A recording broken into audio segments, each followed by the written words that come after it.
সম্মানিত খামারি ও কৃষক ভাই ও বোনেরা, আসসালামু আলাইকুম। আপনারা যে যেখান থেকে দেশ কিংবা প্রবাস থেকে কাছে কিংবা দূরে যে যেখান থেকে আমার এই ভিডিওটি দেখতে পারতেছেন, আমি সবাইকে জানাই জাকির কৃষি খামারের পক্ষ থেকে আন্তরিক শুভেচ্ছা এবং অভিনন্দন।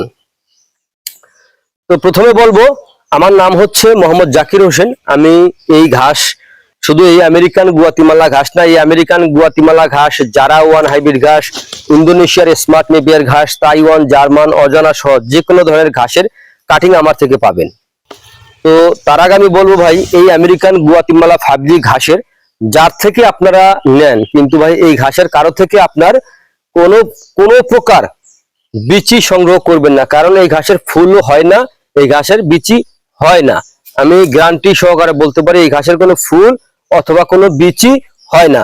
এই ঘাস যদি আপনারা চাষ করতে চান, তাহলে প্রথমত এই ঘাসের হয়তো বা কাটিং রোপণ করবেন, নয়তো আপনারা এই ঘাসের চারা রোপণ করবেন। কাটিং এর ক্ষেত্রে দেখা যায় কাটিং কিছু মিস হয়, আর চারার ক্ষেত্রে চারা কিন্তু মিস হয় না, চারাটা খুব সহজে অল্প দিনে কিন্তু ঘাস হয়ে যায়। তো এই ঘাসটা আপনি কোন মৌসুমে রোপণ করবেন, কখন রোপণ করবেন, দেখেন এই ঘাস আপনার রোপণ করতে কোনো দিনক্ষণের প্রয়োজন হয় না, যে কোনো মৌসুমে আপনি ঘাসটা রোপণ করতে পারবেন। এই ঘাসটা আপনার এঁটেল মাটি হোক, বেলে মাটি হোক, দোআঁশ মাটি হোক, আপনার যে কোনো মাটিতে অথবা পাহাড়ের টিল্লায় হোক আপনারা রোপণ করতে পারবেন। এতটুকু এই যে মোতার উপর থেকে আপনার সর্বোচ্চ 4 আঙ্গুল মাটির নিচে দিয়ে আপনারা মাটিতে পুঁতে দিবেন। পুঁতে দিয়ে ভালো করে গোড়াটাকে আপনার পায়ের গোড়ালি দিয়ে অথবা হাত দিয়ে চেপে একটু মাটির সঙ্গে আটকিয়ে দিবেন, তাহলে আপনার রোপণ করা হয়ে যাবে। এই ঘাসটা আপনার নরম, এই ঘাসে আপনার প্রচুর পরিমাণে রস হয়ে থাকে। এই ঘাস আপনার মানুষ যদি মুখে চিবিয়ে দিয়ে খায়, তাহলে কিন্তু দেখা যায় ঘাসের থেকে প্রচুর পরিমাণে রস হয়ে থাকে। আর এই ঘাসটা যখন গরু চিবিয়ে খায়, তখন গরুর দুই পাশ দিয়ে কিন্তু রস কিন্তু বেয়ে বেয়ে পড়ে। এই ঘাসের এত পরিমাণে রস, আখের ডগার মতো রস। এই ঘাসটা আপনার যে কোনো মৌসুমে যে কোনো সময় আপনারা রোপণ করতে পারেন। এই যে আমার কাছে দেখেন কত সুন্দর কাটিং রয়েছে।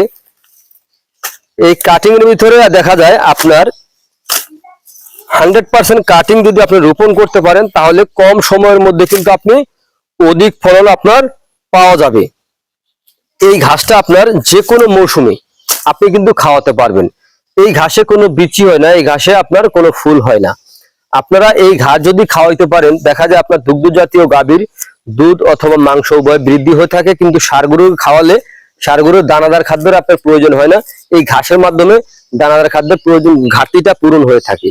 তো প্রিয় বন্ধুরা, আপনারা যে যেখান থেকে আমার এই ভিডিওটি দেখতে পারছেন, তো আপনারা সকলে ভালো থাকবেন, সুস্থ থাকবেন। আল্লাহ হাফেজ।